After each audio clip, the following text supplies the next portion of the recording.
Today, I would like to tell the story of Asha Degree, a beautiful, smart, and loved 9-year-old girl from Shelby, North Carolina, who vanished in the early hours on Valentine's Day, 2000. Her disappearance triggered one of the largest investigations in Cleveland County's history, captivating her small community and soon drawing national attention. Yet despite the search, the interviews, the clues, and the passing of time, the mystery of what happened to Asha Degree remains unsolved. To this day, investigators and her family are haunted by questions that have never been answered. What happened to Asha on that stormy night, and who is responsible for her disappearance? This is Asha's story.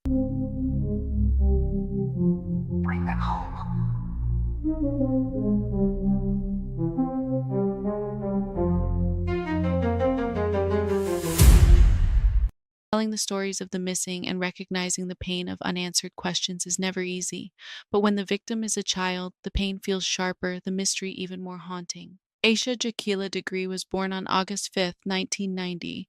She grew up in a modest home in Shelby, North Carolina. Shelby was the kind of place where everyone seemed to know each other, a place where a child should have felt safe, a place where the illusion of safety may be the reason we still do not have answers today. Aisha's parents, Harold and Aquila Degree, worked hard to give their children a good life, both working to support their family financially and coming together to give them a good home life as well. Together, they raised Aisha and her older brother O'Brien in a home guided by faith, discipline, and family values. The Degrees were active members of their church. Sundays were for worship, afternoons were for family dinners, and evenings often ended with the children playing outside under the watchful eyes of their parents or nearby relatives. By all accounts, Aisha was a joyful child. She loved basketball, was a good student, and had an imagination that stretched far beyond her years. Her favorite subjects were math and science, and she often talked about her future dreams. Unlike most 9-year-olds, Aisha already had a plan.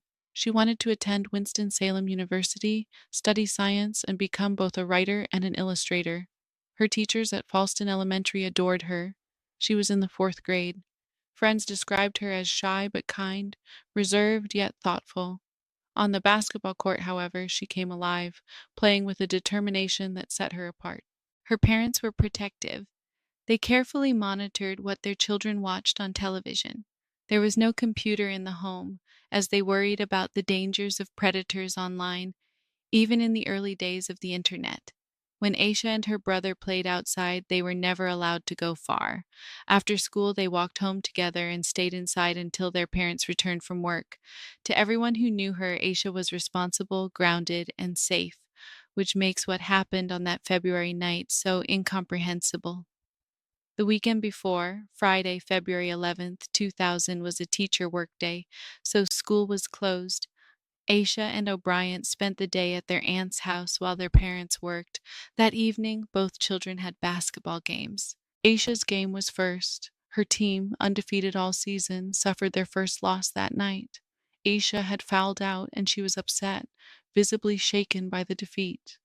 For a 9-year-old, the weight of letting her team down was heavy, but by the time her brother's game started, Aisha's mood had lifted, her smile returning as she cheered him on from the sidelines. The weekend continued with normal routines. On Sunday, February 13th, the Degree family went to church, as they always did. Aisha had spent the weekend with her cousins, so her parents picked her up that morning before service. Afterward, they visited relatives for lunch, then returned home.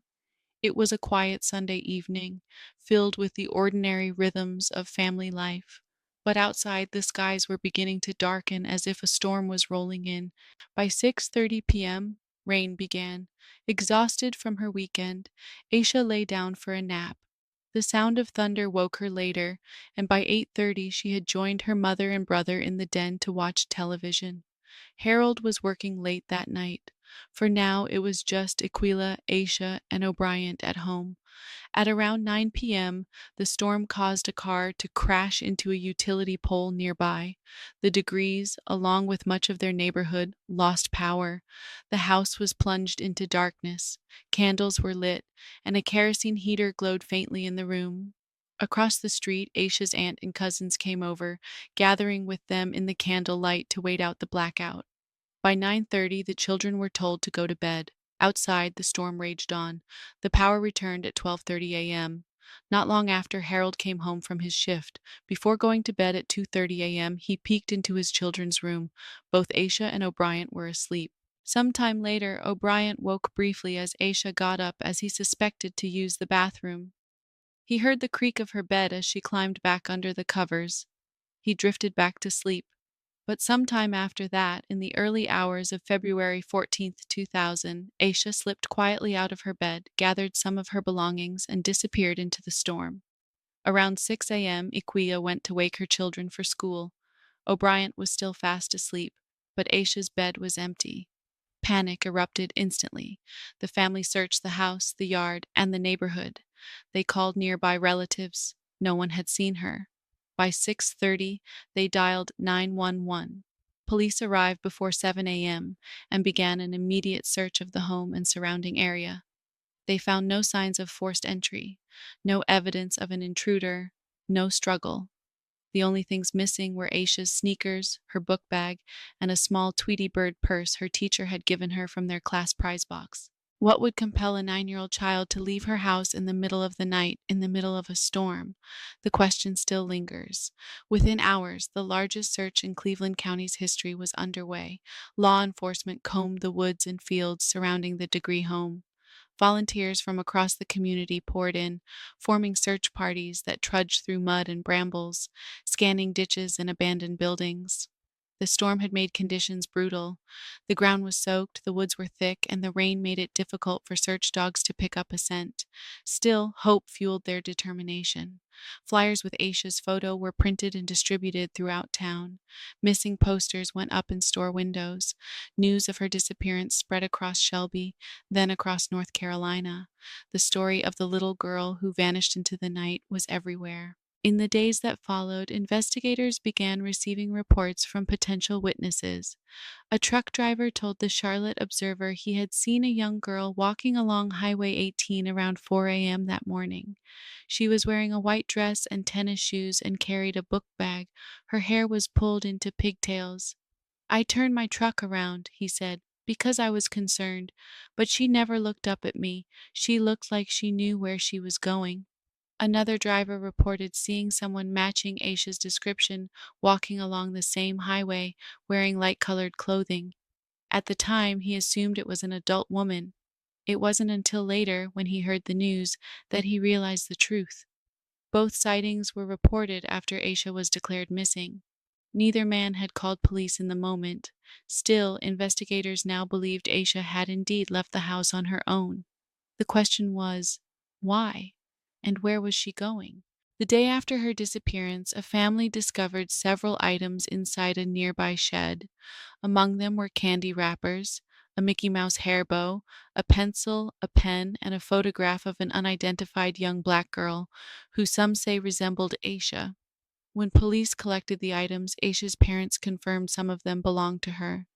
The candy wrappers matched Valentine's candy she had received at school days earlier.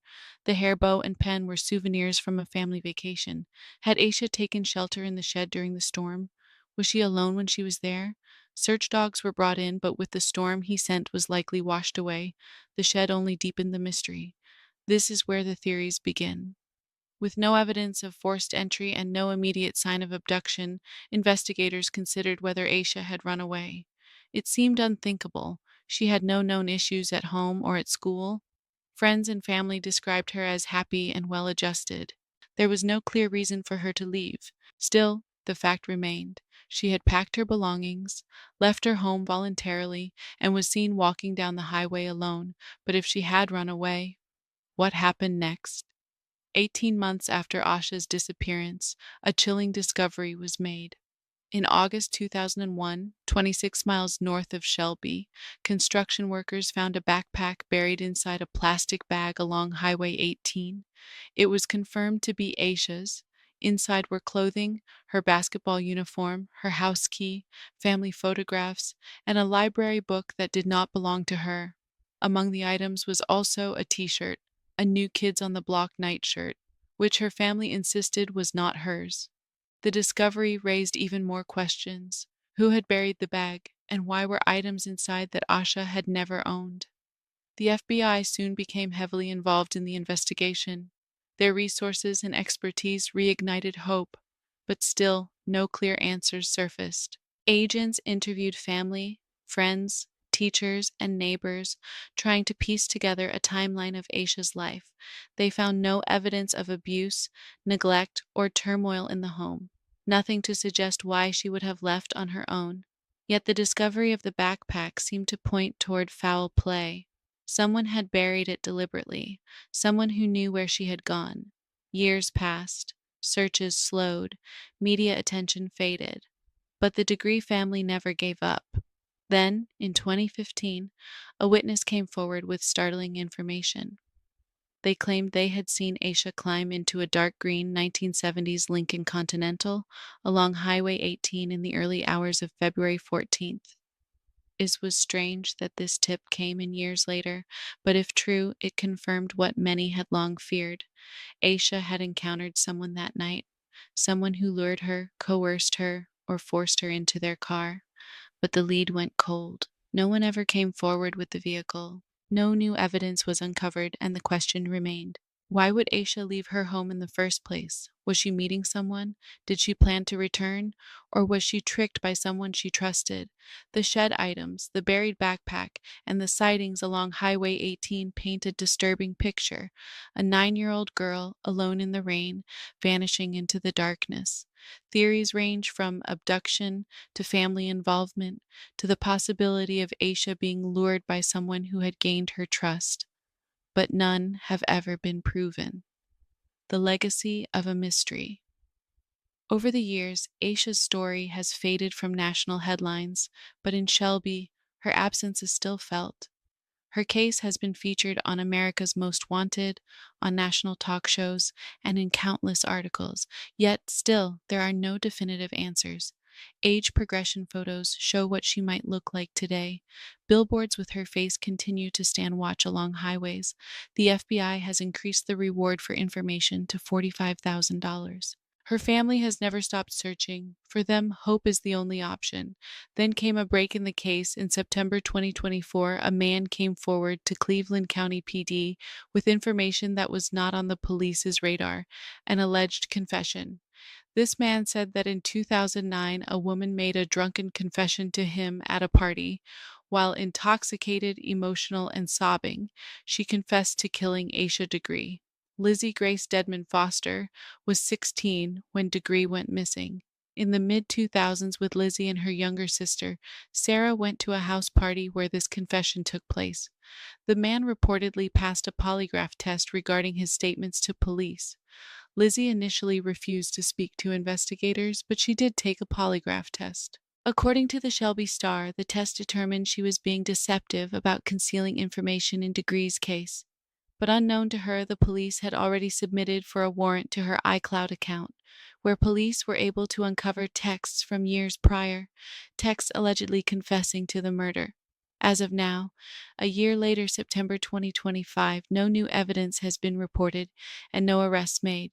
But Aisha's family and web sleuths alike believe that answers to this multiple decade-long mystery are coming soon. It has now been more than 25 years since Asha Degree disappeared. The questions remain as heavy as ever. The shed, the sightings, the backpack, the texts, the confession. They are fragments of a story that doesn't quite fit together, not yet at least. Each clue raises more questions than it answers. What we know is this. On the night of February 14th, 2000, a 9-year-old girl walked out of her home and into the unknown, and no one has seen her since. If you have any information about the disappearance of Asha Degree, please contact the Cleveland County Sheriff's Office or the FBI. Aisha is loved, she is longed for, and she is greatly and profoundly missed. Thank you for watching my coverage of this case. If you have any information, please contact the detectives assigned. If you enjoyed my coverage, please subscribe. Thank you for your time, stay safe, and look out for one another. Bye.